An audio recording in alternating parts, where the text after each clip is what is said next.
Bonjour, c'est Ursule encore. On est le 26 juin 2023. Alors, je viens sonner la trompette aujourd'hui encore et je viens proclamer le retour de notre Seigneur Jésus-Christ. Amen et alléluia. Soyons tous bénis, soyons remplis de sa joie. Amen. Soyons persévérants en toutes choses et en tout temps. Amen. Alors, et de quel lieu de rencontre, lieu de promesse? Amen. Et de quel? Alors, c'est un mot que j'ai reçu le 21 juin. Amen. Alors, j'étais en prière, j'étais dans mon temps de prière. Et j'ai entendu et desquels. Alors, je l'ai entendu 3 fois. Alors, je me suis dit, bon, je ne sais pas ce que ça veut dire.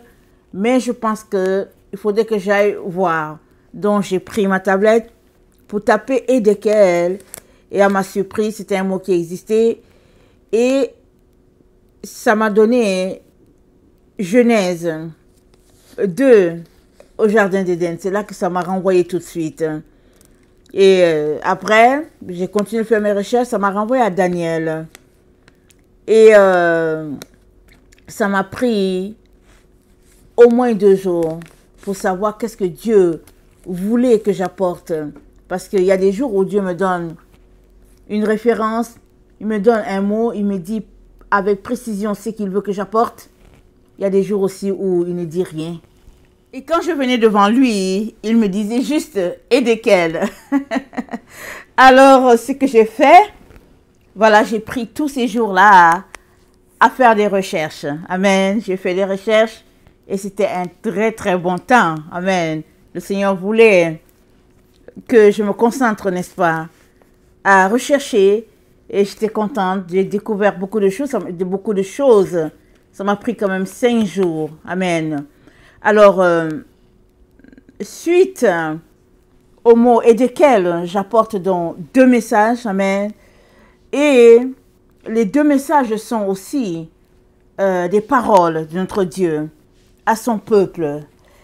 Et il est donc très, très important que nous puissions prêter oreille à ce que Dieu est en train de nous dire.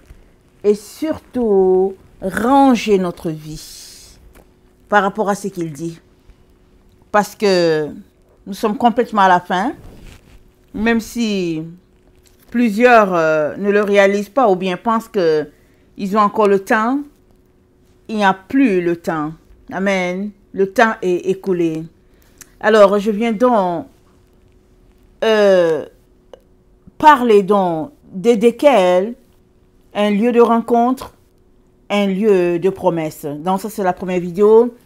La seconde portera sur et desquels. Alors, attendez, je regarde le titre. La deuxième, ce sera et desquels source intarissable. Amen. Donc voilà. Alors, et desquels lieu de rencontre. Lisons Genèse 2, le verset 10 à 15. Amen. Genèse 2, le verset 10. Un fleuve sortait d'Éden pour arroser le jardin, et de là il se divisait en 4 bras. Le nom du premier est Pishon, c'est celui qui entoure tout le pays de Havila où se trouve l'or. L'or de ce pays est pur, on y trouve aussi le bélium et la pierre d'onyx. Le nom du second fleuve est Gihon. C'est celui qui entoure tout le pays de Couche. Couche, je pense que c'est l'Éthiopie. Voilà. Et puis Gihon, c'est aussi le nom du Nil. Le nom du troisième fleuve est Hiddekel. Et c'est celui qui coule de l'Orient, de l'Assyrie. Le 4e fleuve, c'est l'Euphrate. Et Hiddekel, le nom aussi, c'est Tigre. Amen. C'est aussi le mot Tigre, la rivière qui est Tigre. Alors, donc Hiddekel coule du côté de l'Orient, du côté de l'Assyrie. Alors, on sait tous que l'Orient est un point très, très important pour tous ceux-là qui marchent selon Dieu, le Dieu de vérité. Et Hiddekel coule à l'Orient. Pas en Occident, pas au Sud. C'est en Orient. Et c'est pas pour rien que Dieu nous pointe à Hidékel. Amen. Alors, à Hidékel aussi, il y a eu une rencontre entre Daniel et puis l'Éternel. Allons-y lire Daniel 10. Dans Daniel 10, nous sommes informés d'une rencontre. Daniel 10, le verset 4, le 24e jour du 24e jour du premier mois, j'étais au bord du grand fleuve qui est Hidékel. Je levai les yeux et je regardais, et voici, il y avait un homme vêtu de lin, et ayant sur les reins une ceinture d'or d'Uphaz. Son corps était comme du chrysolite, son visage brillait comme l'éclair, ses yeux étaient comme des flammes de feu, ses bras et ses pieds ressemblaient à de l'airain poli, et le son de sa voix était comme le bruit d'une multitude. Cette image-ci, ça nous fait penser à Apocalypse 1. Amen. Alors, dans Apocalypse 1, le verset 12, c'est dit: je me tournai pour connaître quelle était la voix qui me parlait. Et après m'être retourné, je vis 7 chandeliers d'or. Et au milieu de 7 chandeliers, quelqu'un qui ressemblait à un fils d'homme vêtu d'une longue robe et ayant une ceinture d'or sur la poitrine. Sa tête et ses cheveux étaient blancs comme de la laine blanche, comme de la neige. Ses yeux étaient comme une flamme de feu.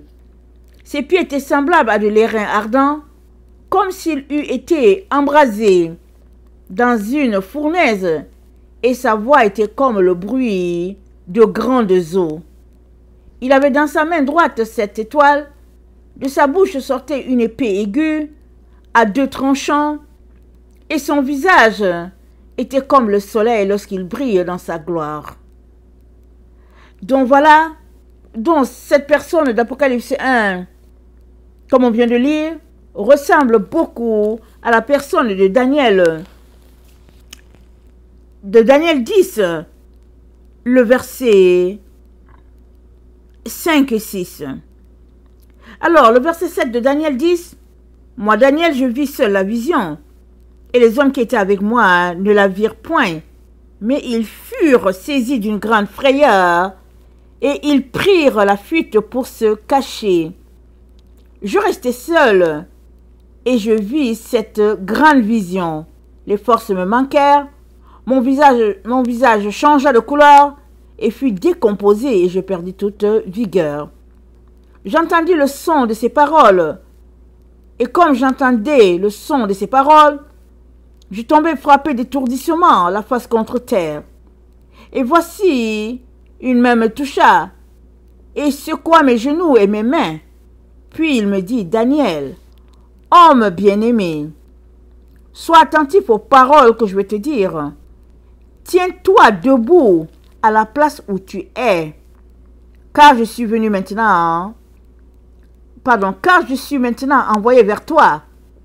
Lorsqu'il m'eut ainsi parlé, je me tins debout, en tremblant. Il me dit: Daniel, ne crains rien. Amen.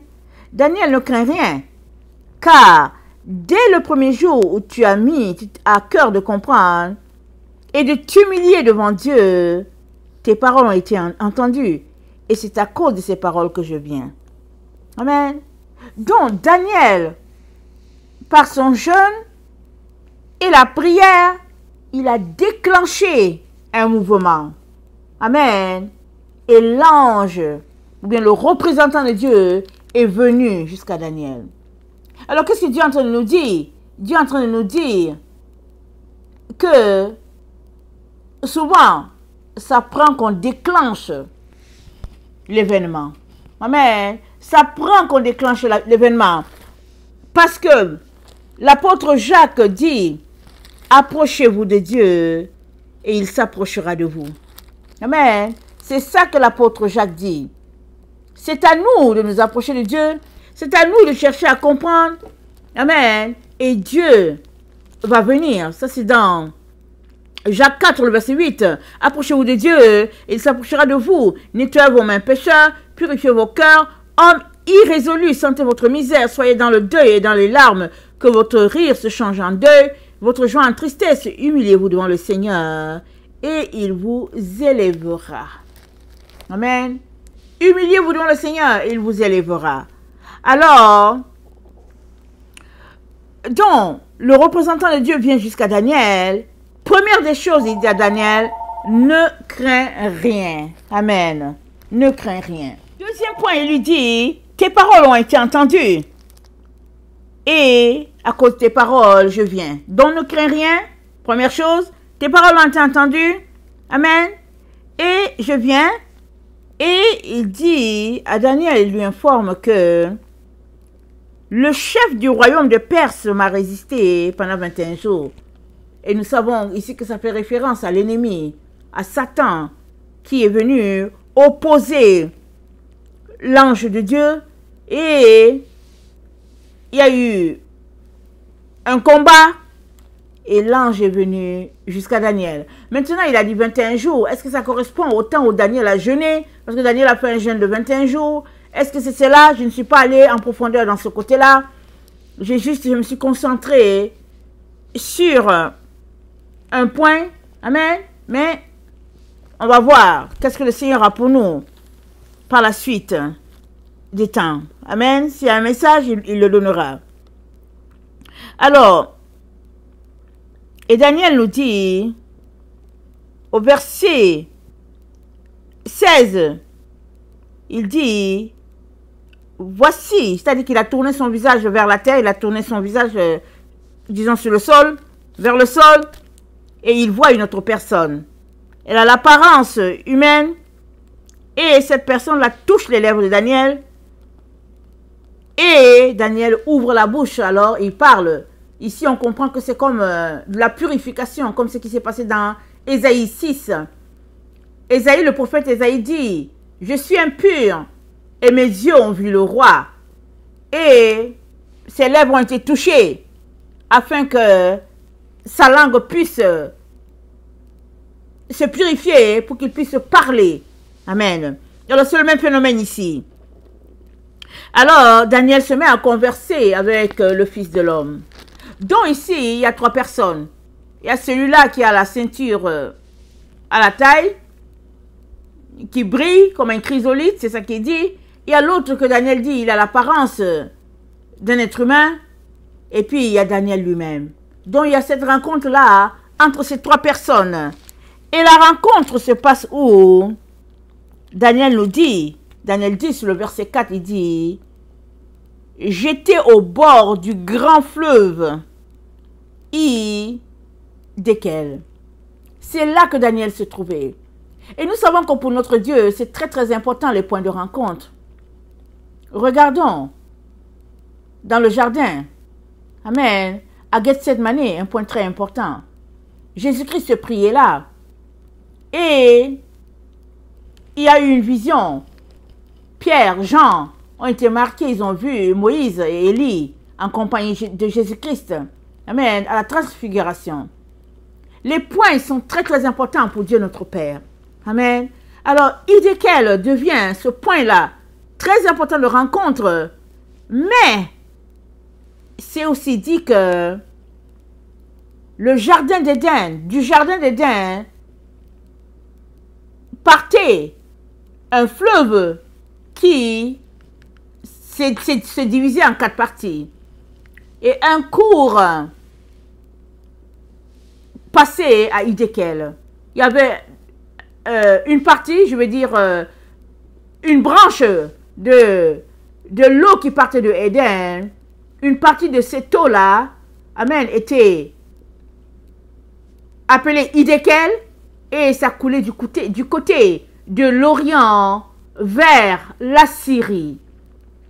Et on sait que la Syrie, n'est-ce pas, c'est du côté où se trouvait le royaume de Nebuchadnezzar, à l'Orient, dont j'ai passé le temps à lire. Et les gens ne savent pas très bien où le jardin d'Éden était situé à cause de tout ce qui s'est passé.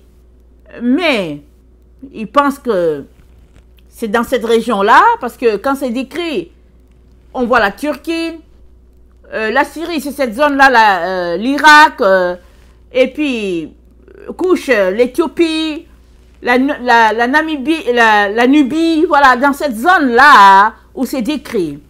Amen. Et certains même pensent que c'était un peu en hauteur, de telle sorte que la source pouvait couler, et en 4 embouchures. Donc voilà. Et c'est aussi dans ce secteur-là qu'ils ont retrouvé les débris de l'arche de Noé. Amen. Ils ont retrouvé les débris de l'arche de Noé, tout dans ce secteur-là. Alors, donc c'est un secteur qu'on ne peut pas tellement délimiter, un secteur qui était très, très, très, très vaste. Amen. Rempli de bénédictions, hein, comme Dieu l'a placé pour l'être humain. Et donc, le monsieur, est-ce que c'est l'ange qui lui parle ou bien le monsieur? Voilà, excusez-moi. Donc, l'homme, celui qui ressemble à un homme, dit à Daniel, courage, courage. Daniel 10, le verset 19. Courage, courage. Et les forces reviennent à Daniel. Et le fils de l'homme lui dit, sais-tu pourquoi je suis venu? Il dit, maintenant je m'en vais combattre le chef de la Perse. Il dit à Daniel, je suis venu vers toi pour te faire connaître ce qui est écrit dans le livre de la vérité. Il dit, mais je m'en vais combattre le roi de Perse. Et quand je m'en serai allé, le roi de Javan va venir. Amen. Et voilà déjà. Un énigme, ou bien une énigme, je ne sais pas si on dit un ou une. Alors, énigme, tu te poses des questions pour dire, au fait, qu'est-ce qu'il a dit? Parce que dans le fond, il a dit à Daniel, je suis venu te faire connaître la vérité. Il se pourrait que Daniel comprenait ce qu'il disait, mais il se pourrait aussi que il ne comprenait pas plus. Mais toujours est-il que l'ange a été envoyé pour lui dire la vérité. Mais quand on lit les différents chapitres de Daniel, on comprend ceci. Voilà le message donc que le Seigneur veut que j'apporte. Donc quand on lit les différents passages de Daniel, on réalise que à Idékel, il y a eu une promesse de notre Dieu. Amen. Parce que celui qui avait la ressemblance humaine lui dit, ne crains rien. Je suis venu te dire ce qui est écrit dans le livre de vérité. Il a entendu à Daniel, il n'y a que la vérité qui va arriver. Tout le reste là, ça ne doit pas passer si ce n'est pas écrit dans le livre de vérité. Et dans le psaume 29, amen, nous sommes informés au verset 3 que la voix de l'Éternel retentit sur les eaux, le Dieu de gloire fait gronder le tonnerre, l'Éternel est sur des grandes eaux. Et quand nous avons lu Daniel 10, le verset 4, c'est dit, j'étais au bord du grand fleuve qui est Idékel. Pourquoi Daniel était là? Je ne sais pas. Est-ce que l'Esprit de Dieu lui a dit de se rendre là-bas? Est-ce que Daniel faisait les 100 pas là-bas? Toujours est-il que c'est un grand fleuve. Et on vient de lire que la voix de Dieu est là où il y a les grandes eaux. Et donc, à cet endroit, il y a eu promesse de notre Dieu, lieu de rendez-vous. Amen. Un lieu de rencontre qui ne peut pas s'oublier. Alors,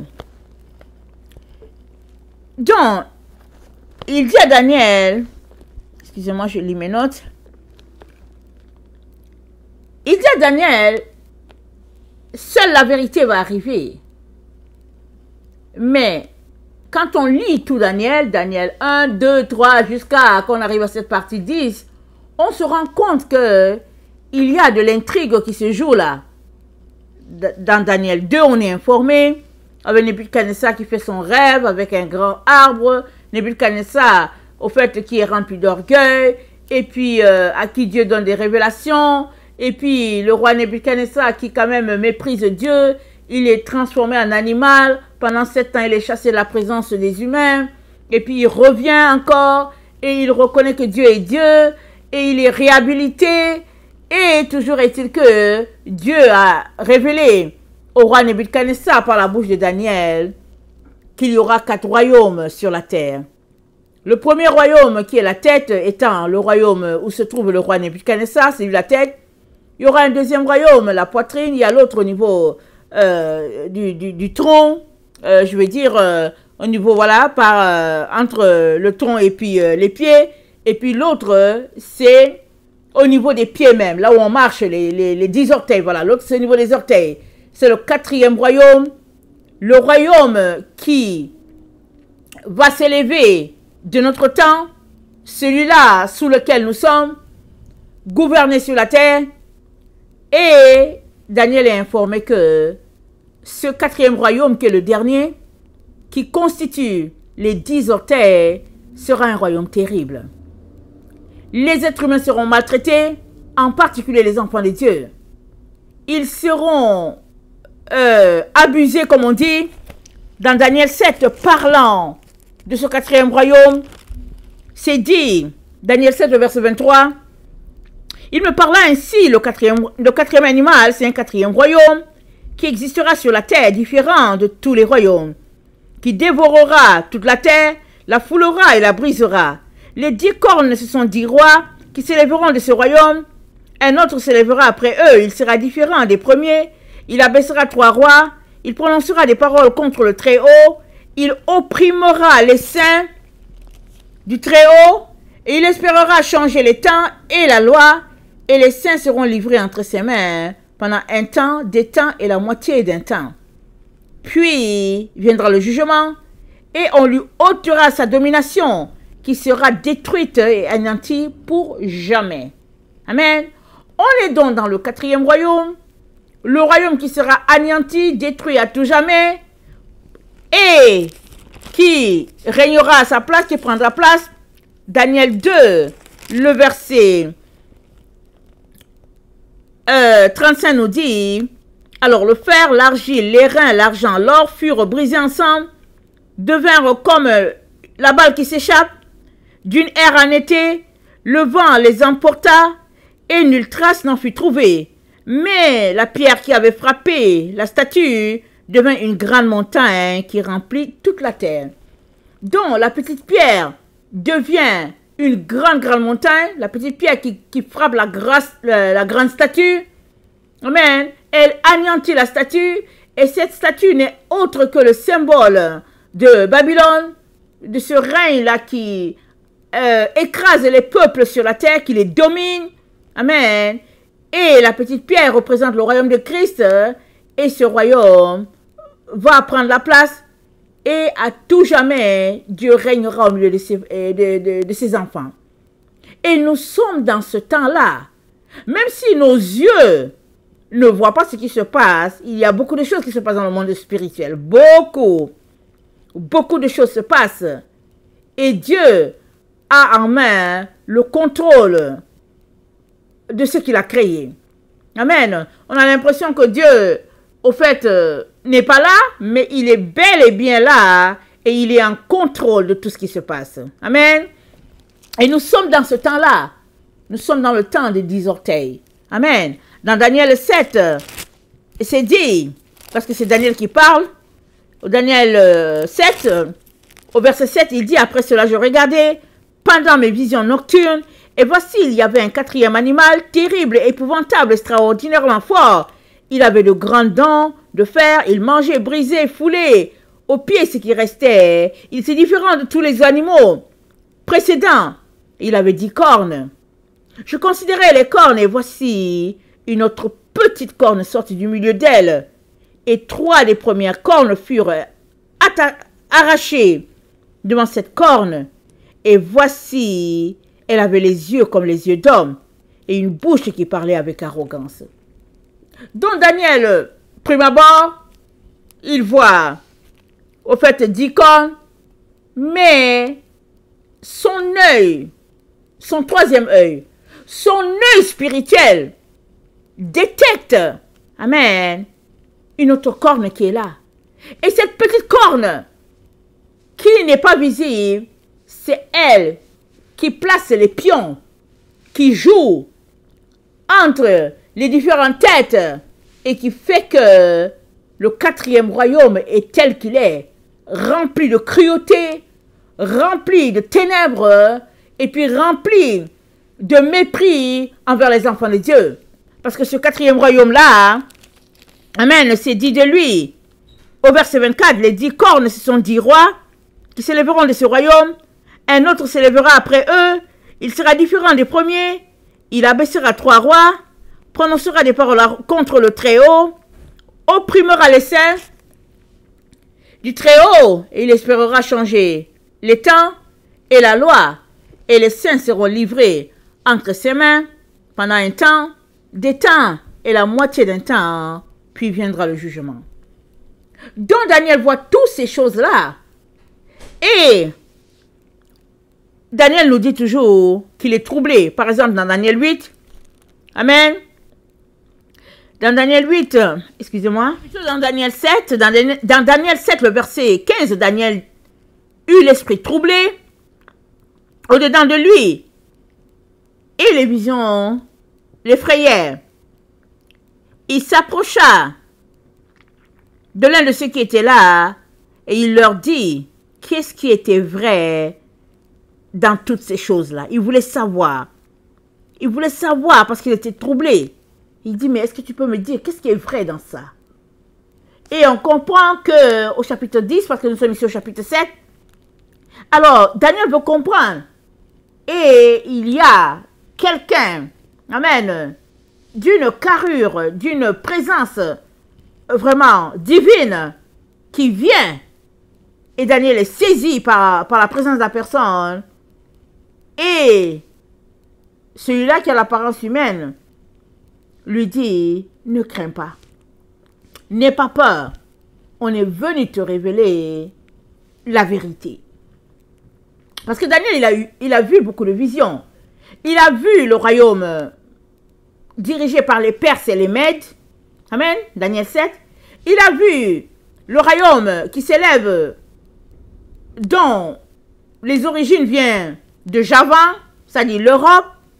Daniel regarde tout cela et il s'est dit, mais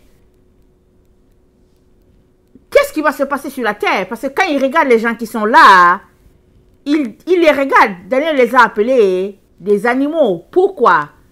Parce que ils n'ont pas l'esprit de Dieu. Ils n'ont pas l'esprit de Dieu. Et ils se comportent donc comme bon leur semble. Et Daniel est troublé parce que Daniel, c'était un saint. C'était quelqu'un de pur, tellement proche de Dieu. Et rappelons-nous, il a été jeté dans la fosse aux lions. Les lions ne l'ont pas touché. Tellement sa lumière, sa pureté faisait qu'aucun animal n'a pu le toucher. Alors c'est ce Daniel-là, tellement pur, qui est troublé par l'abomination de ces gens-là, de ces 4 rois-là qu'il voit, qu'il appelle les animaux. Et au verset 24, nous sommes toujours dans Daniel 7, c'est dit, les 10 cornes, ce sont 10 rois qui s'élèveront de ce royaume. Un autre s'élèvera après eux, il sera différent des premiers. Il abaissera 3 rois et il opprimera les saints du Très-Haut. Il espérera changer les temps, la loi.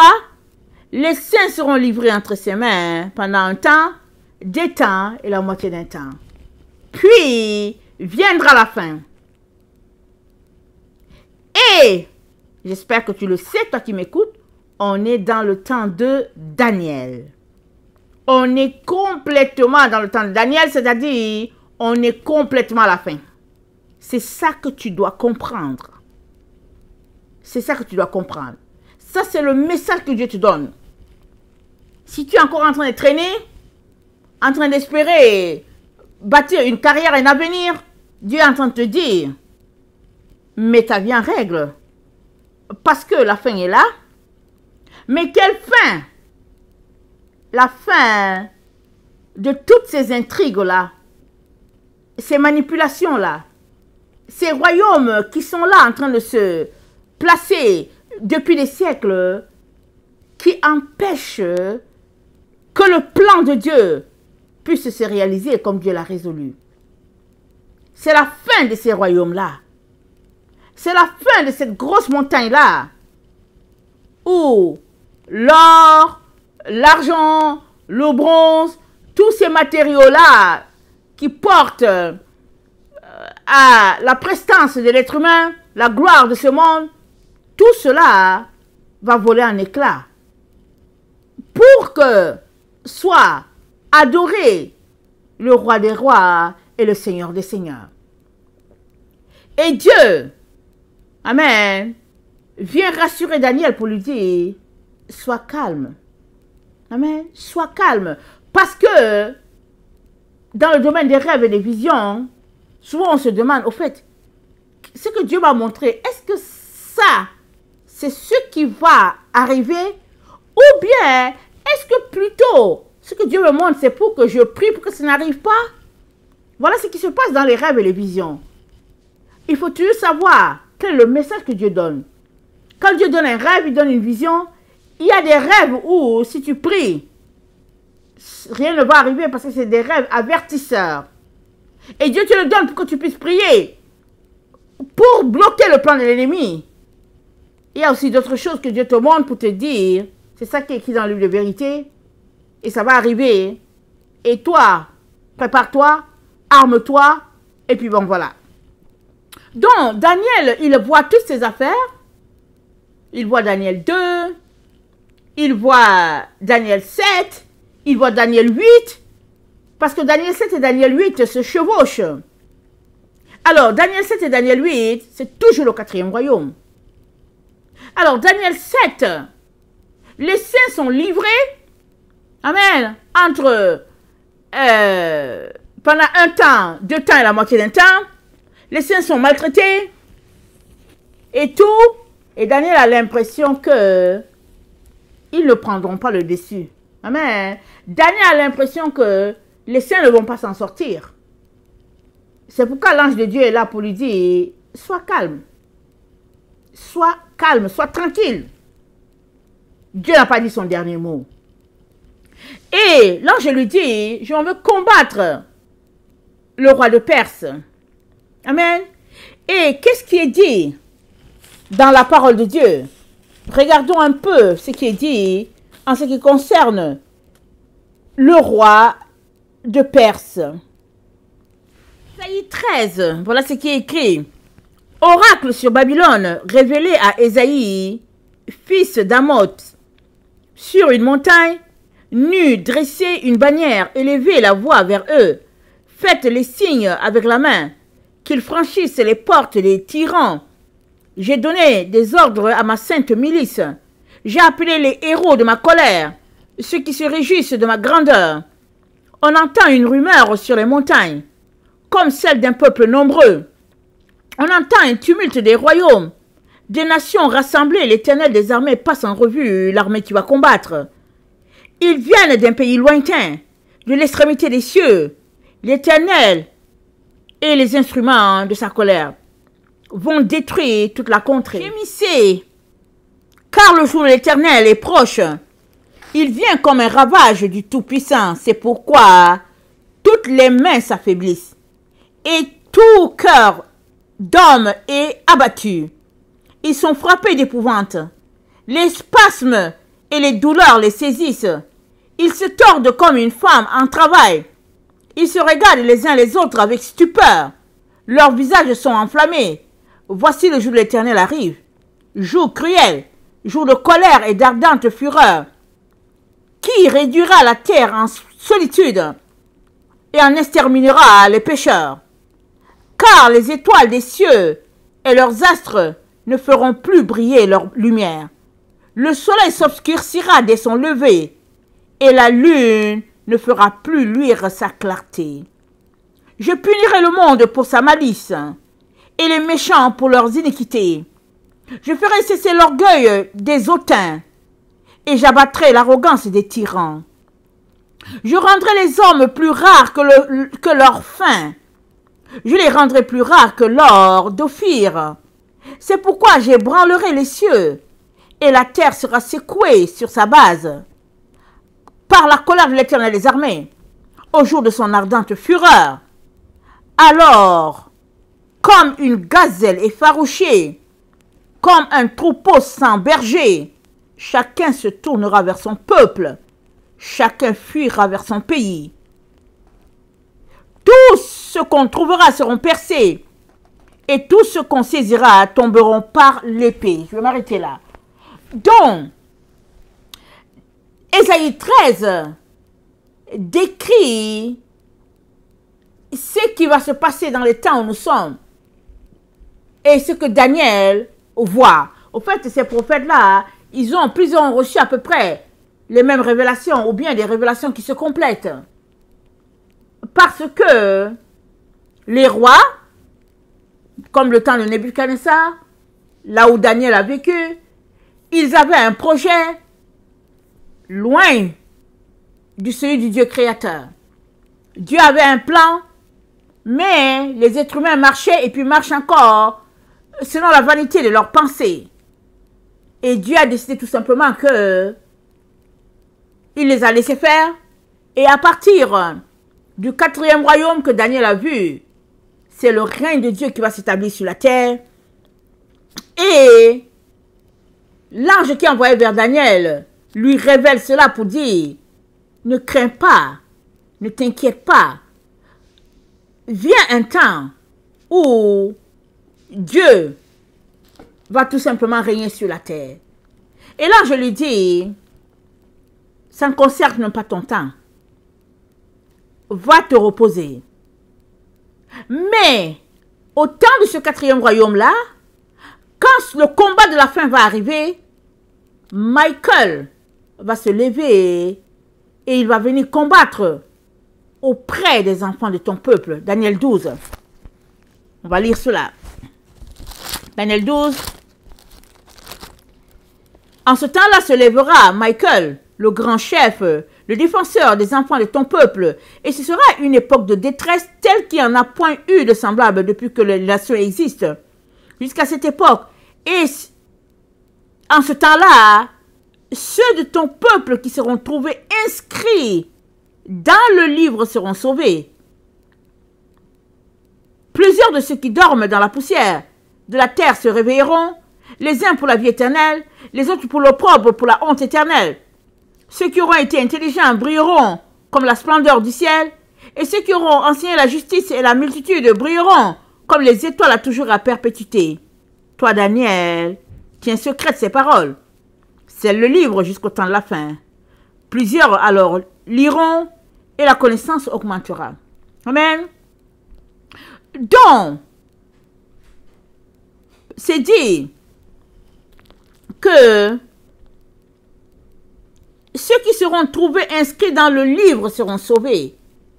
C'est pas précisé le livre, mais l'ange lui dit, je suis venu t'annoncer ce qui est écrit dans le livre de vérité.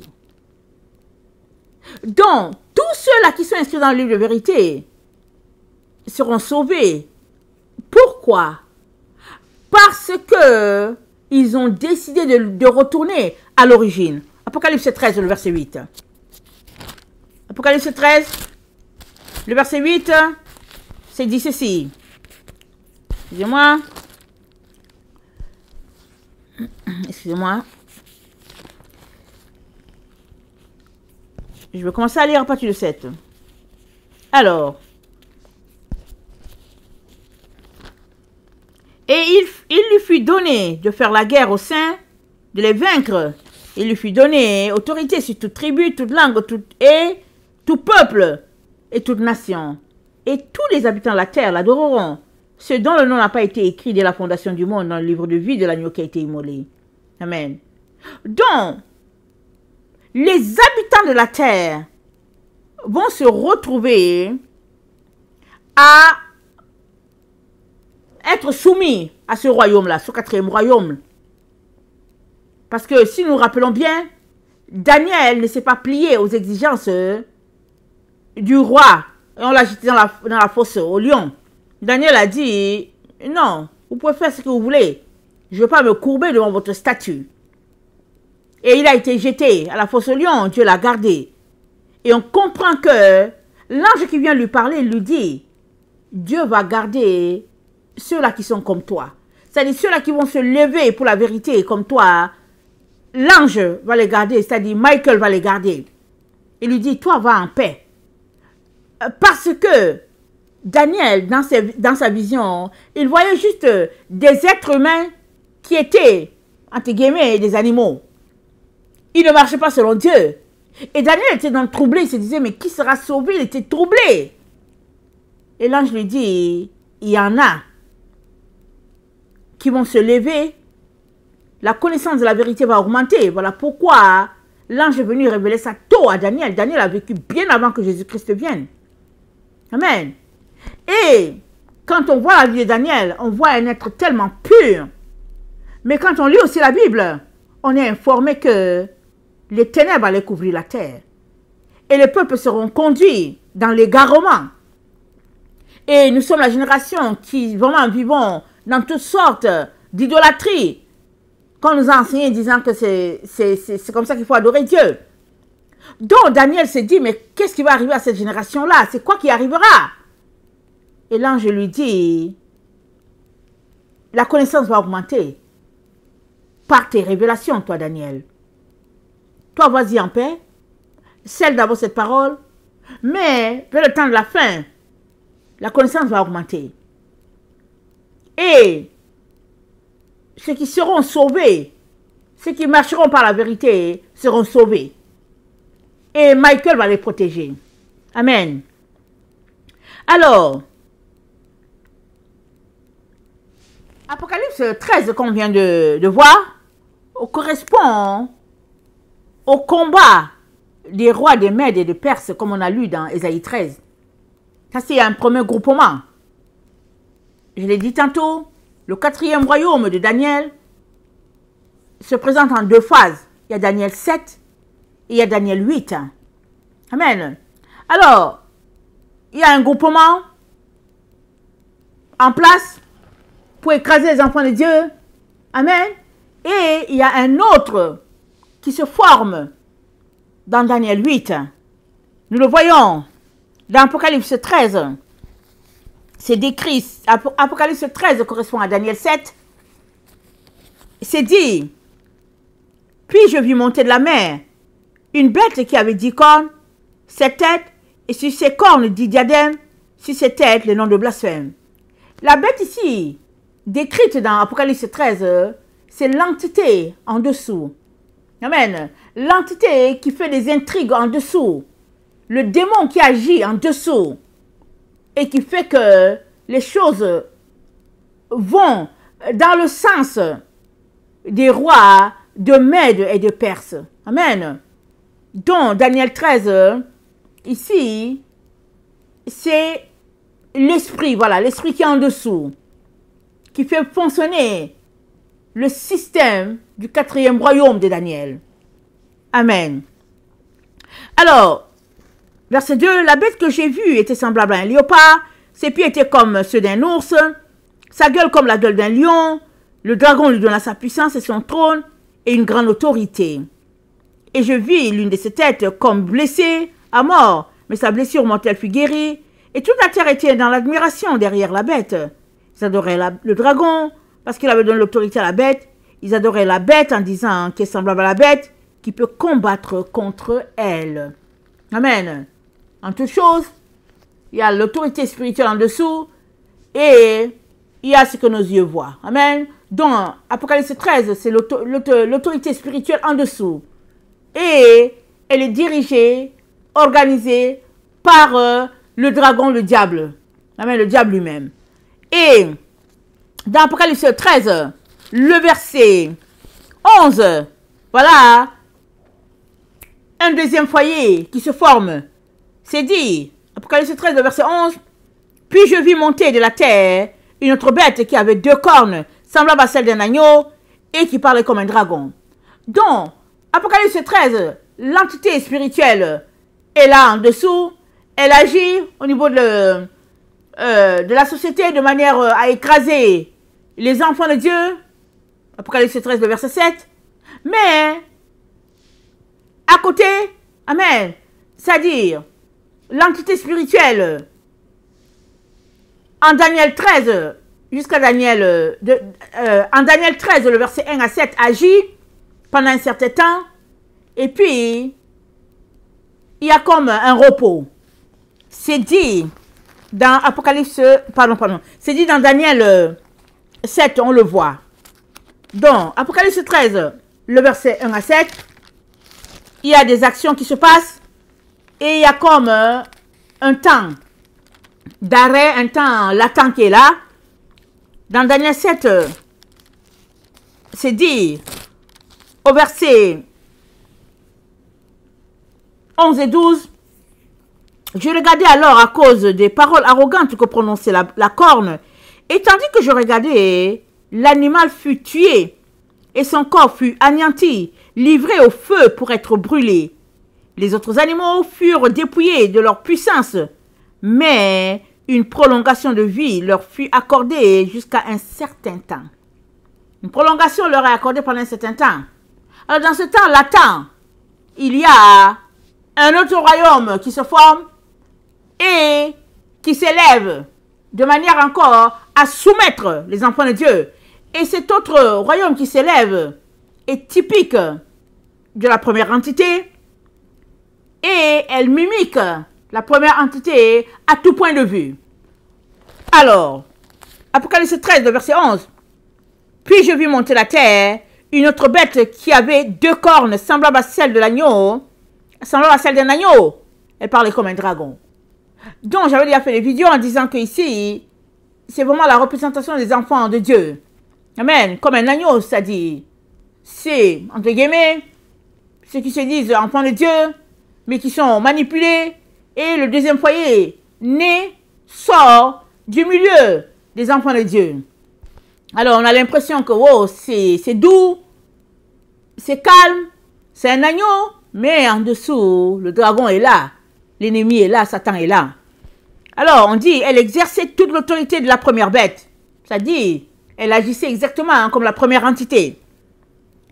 Et, Apocalypse 13, verset 13, elle opérait de grands prodiges, jusqu'à faire descendre du feu du ciel à la vue des hommes. À la vue des hommes, voilà.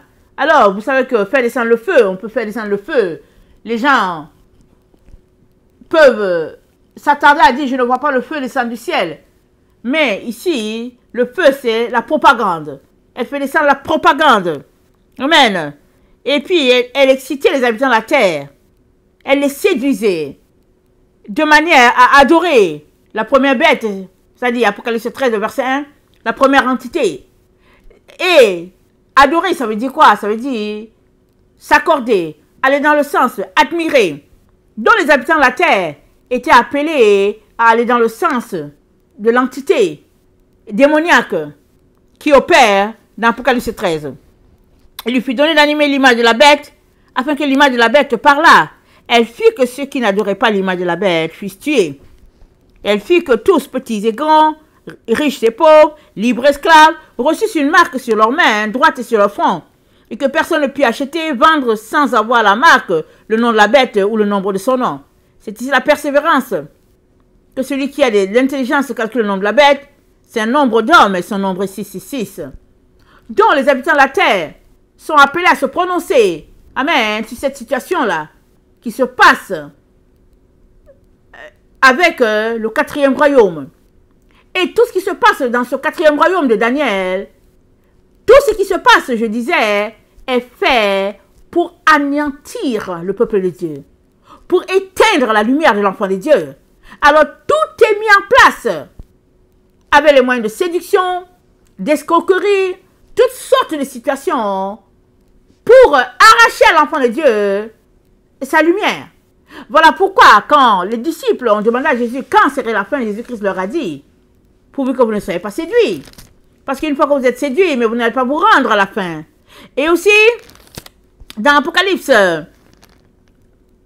18, le verset 23, c'est dit, la lumière de la lampe ne brillera plus chez toi, la voix de l'époux et de l'épouse ne seront plus entendues chez toi, parce que les marchands étaient les grands de la terre, parce que tes marchands étaient les grands de la terre, parce que toutes les nations étaient séduites par tes enchantements, c'est-à-dire par tes pharmacies. Enchantement, hein, c'est la même chose que pharmacie.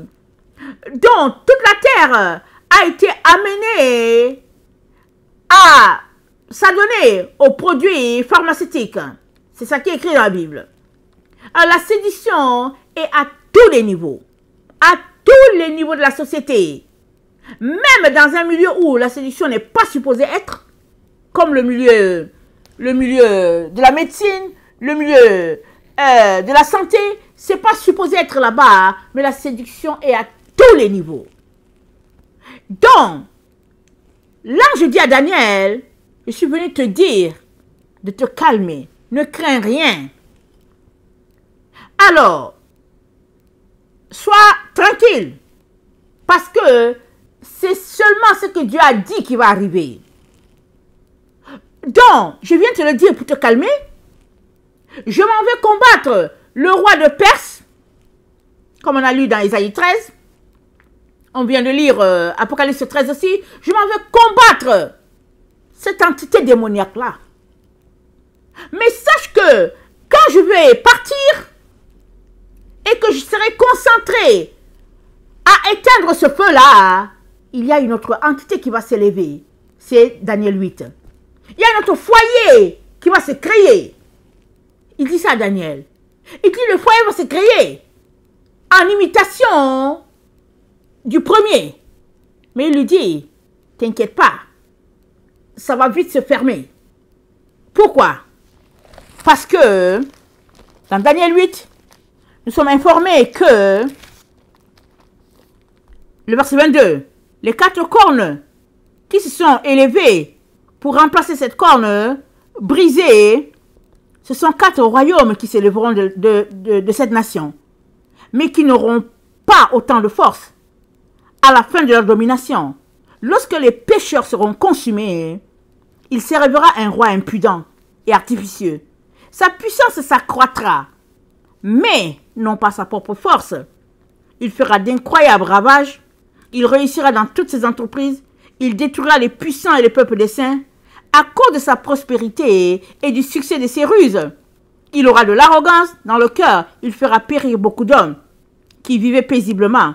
Il s'élèvera contre le chef des chefs, mais il sera brisé sans l'effort d'aucune main. Alors Dieu lui-même va s'organiser pour que ce second foyer-là s'éteigne. Parce que l'ange est venu dire à Daniel, moi je m'en vais combattre ce qui se passe. Dans Apocalypse 13, je m'en vais combattre. Mais pendant que l'ange est concentré à éteindre le feu, afin que tout ce que les hommes ont planifié de faire sur la terre ne soit pas, un autre foyer s'élève du côté du roi de Javan. Javan, c'est le côté de l'Europe. Et nous sommes informés qu'il y a un autre foyer qui s'élève de ce côté. Et c'est ça que Dieu nous dit. Donc, voilà le message de l'ange à Daniel. Il lui dit, il y aura ces 2 foyers-là qui vont courir comme presque simultanément. Mais il dit à Daniel, ceux-là qui marchent par la vérité seront sauvés. Pourquoi? Parce que comme Jésus-Christ, c'est leur vie, peu importe les tactiques de l'ennemi, ils vont se référer à la parole de Dieu, ils vont s'appuyer sur la parole de Dieu et ils vont recourir à la protection du Très-Haut et Dieu enverra Michael pour les défendre, pour les protéger. Si nous lisons Daniel 12, Daniel 12, au verset 5, Daniel, il dit ceci, il dit, moi Daniel, je regardais et voici, 2 autres hommes se tenaient debout, l'un en deçà du bord du fleuve et l'autre de là, du bord du fleuve. L'un d'eux dit à l'homme vêtu de lin qui se tenait au-dessus des eaux, quand sera la fin de ces prodiges? Et j'ai entendu l'homme vêtu de lin qui se tenait au-dessus des eaux du fleuve. Il leva les yeux. Il leva vers les cieux sa main droite et sa main gauche. Et il jura par celui qui vit éternellement que ce sera dans un temps, des temps et la moitié d'un temps, que toutes ces choses finiront quand la force du peuple saint sera entièrement brisée. Verset 8, j'ai entendu, mais je ne compris pas. Et je dis, mon Seigneur, quelle sera l'issue de ces choses? Il répondit, va Daniel, car ces paroles seront tenues secrètes et scellées jusqu'à le temps de la fin. Plusieurs seront purifiés, blanchis et épurés. Les méchants feront le mal et aucun des méchants ne comprendra. Mais ceux qui auront de l'intelligence comprendront. Qu'est-ce qu'ils comprendront? Ils comprendront que il faudrait qu'ils se dépouillent de toutes les choses de Babylone et qu'ils cherchent uniquement leur Dieu afin que leur Dieu les protège. Voilà pourquoi Dieu ne cesse de nous dire, sortez de Babylone, sortez du milieu d'eux, ramassez vos jambes à vos cous, fuyez, n'ayez aucune part avec eux, sortez les mensonges des églises, parce que toutes les églises de la terre ont hérité des tas et des tas et des valises de mensonges tissés de toutes parts pour nous perdre. Nous avons hérité des mensonges. Mais l'ange dit à Daniel, ceux-là de ton peuple, amen, il dit ceux-là de ton peuple qui seront trouvés inscrits dans le livre seront sauvés. Ça veut dire quoi pour toi et moi? Ça veut dire que nous devons tout faire pour être inscrits dans le livre. Et Apocalypse 13, le verset 8 nous dit, il nous parle de la fondation. Ça veut dire que nous devons retourner à l'origine.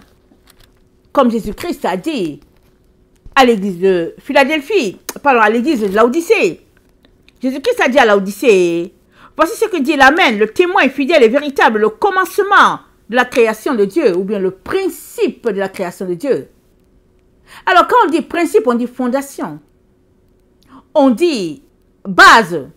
On dit racine. Et Jésus-Christ s'annonce comme celui-là qui est la fondation de toutes choses, celui-là qui est le début, qui est la fin. Alors, l'évangile dans lequel nous nous retrouvons, ou bien l'évangile qui est prôné dans notre temps, c'est un évangile, on ne sait pas où ça a été pris. On nous parle d'un Jésus, mais ce n'est pas le Jésus originel, c'est une figure qui s'appelle Jésus. Mais il n'a rien de Jésus qui nous a sauvés. Il a toutes sortes de théories, mais qui n'a rien à voir avec la théorie d'origine. Et nous savons que Paul a mis en garde son fils Timothée contre toutes ces doctrines des derniers moments, parce que les doctrines sont faites pour satisfaire la chair. Et puis Paul a dit à son fils Timothée, de Timothée 4 au verset 3, il lui dit, car viendra un temps où les hommes ne supporteront pas la saine doctrine, mais ayant la démangeaison d'entendre les choses agréables, ils se donneront une foule de docteurs selon leurs propres désirs, détourneront l'oreille de la vérité et se tourneront vers des fables. Mais toi, sois sobre en toutes choses, supporte les souffrances, fais l'œuvre d'un évangéliste, remplis bien ton ministère. Donc, nous sommes dans ce temps-là. Maintenant, tu peux dire, ok, moi je ne savais pas. J'ai donné ma vie à Jésus et je pratique ce qu'on m'a appris. D'accord, tu ne savais pas. Mais une chose est sûre, si tu cherches la vérité, Dieu va te communiquer la vérité. Si tu fais partie de ceux-là qui adoraient Dieu avec tout ton cœur dans la vérité, Dieu lui-même va venir te révéler les choses petit à petit pour te dire, sors de là. Et depuis que Dieu te dit de sortir de Babylone, du système, quel est le jour où tu lui as obéi? Est-ce que tu obéis? Parce que tous ceux-là qui ne veulent rien entendre des messages de repentance de Dieu vont se retrouver tout simplement à adorer la bête parce qu'ils seront pris dans le système. Ils vont s'y retrouver. Ils vont se dire que mais il faut que je vive, il faut que je paye mon loyer, il faut que je fasse ceci. Ils vont justifier toutes sortes d'histoires. Toutes sortes de situations, ils vont le justifier. Et ils seront pris. Les seules personnes qui vont s'en sortir, c'est ceux-là qui ont tout donné à Dieu. Tout leur cœur. Et qui vivent, dépendant uniquement de leur Seigneur. Attendant sa délivrance. Et à ce groupe-là, le Seigneur accorde épuration, délivrance, afin qu'ils puissent se présenter à Dieu une offrande agréable, leur propre vie. C'est ça qui est dit. Donc, l'ange donc qui parle à Daniel le rassure et lui dit, ne t'inquiète pas. Voilà le message de Hiddekel. Amen. Voilà le message derrière cette rencontre-là, où il y aura qui seront protégés dans notre temps. Et Dieu veut protéger tout le monde. Il aimerait protéger tout le monde. Mais il t'a donné le libre arbitre. C'est à toi de décider, de prêter oreille à sa voix et de choisir le chemin de la restauration. Il n'y a que Dieu seul qui restaure. Il n'y a que lui seul qui te redonne la joie de vivre en Christ. Il n'y a que lui seul. Mais il faut que tu viennes dans toute la sincérité, dans toute la vérité, le cœur dépouillé de toutes les manipulations, tous les mensonges de ce monde. Et dans Malachie 3, Malachie c'est le dernier livre avant Matthieu, dans Malachie 3, Jésus-Christ nous dit, ou bien notre Dieu nous dit, voici j'enverrai mon messager, il préparera le chemin devant moi, et soudain entrera dans son temple le Seigneur que vous cherchez. Le messager de l'alliance que vous désirez, voici il vient, dit l'Éternel des armées, qui pourra soutenir le jour de sa venue, qui restera debout quand il paraîtra, car il sera comme le feu du fondeur, comme la potasse des foulons. Il s'assira, fondra, purifiera l'argent, il purifiera les fils de Lévi, il les épurera comme on épure l'or et l'argent. Ils présenteront à l'Éternel des offrandes avec justice. Alors l'offrande de Juda et de Jérusalem sera agréable à l'Éternel, comme aux anciens jours, comme aux années d'autrefois. Je m'approcherai de vous pour le jugement. Et je me hâterai de témoigner contre les enchanteurs, les adultères, contre ceux qui jurent faussement, contre ceux qui retiennent le salaire du mercenaire, qui oppriment la veuve et l'orphelin, qui font tort à l'étranger et ne me craignent pas de l'Éternel. Car je suis l'Éternel, je ne change pas. Et vous, enfants de Jacob, vous n'avez pas été consumés. Amen. Les enfants de Jacob n'ont pas été consumés, ils sont toujours sur la terre. Malgré tout ce qui se passe, ils sont toujours sur la terre. Pourquoi? Parce que Dieu a décrété que c'est par Jacob que la terre sera restaurée. Amen. Et il est donc très important que tu puisses, amen, te recueillir le plus rapidement possible au pied de la croix et pratiquer la vérité. Parce que seuls ceux qui marchent sur la vérité établie par notre Dieu seront protégés et s'en sortiront. Et comme nous le dit si bien Zacharie, dans Zacharie 13, notre Dieu nous dit, au verset 8, dans tout le pays, 2 tiers sera exterminé et 1 tiers, et l'autre restera. Amen. Je mettrai ce tiers dans le feu, je le purifierai comme on purifie l'argent. Je l'éprouverai comme on éprouve l'or. Il invoquera mon nom et je l'exaucerai. Je dirai c'est mon peuple. Il dira l'Éternel est mon Dieu. Amen. Voilà donc ce qui se passe dans notre temps.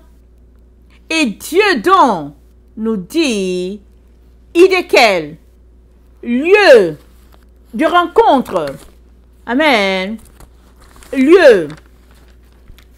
Attendez, idéquel lieu de rencontre, lieu de promesse. Il a promis que nous serons protégés. Il a dit à Daniel, ne t'inquiète pas, ne crains pas. Il nous dit la même chose. Malgré les foyers, les 2 foyers du 4e royaume de Daniel qui sont là, amen. Surtout le foyer, Daniel 8, ce foyer-là qui est en train de s'élever du côté de l'Europe, malgré cela, Dieu te dit, concentre-toi, amen, à te sanctifier, à te purifier. Ne perds pas ton temps à regarder qu'est-ce que Poutine a fait, et puis qu'est-ce qui se passe du côté des États-Unis, qu'est-ce qu'il y a? Non, concentre-toi à être trouvé pur devant ton Dieu, et tu auras la protection.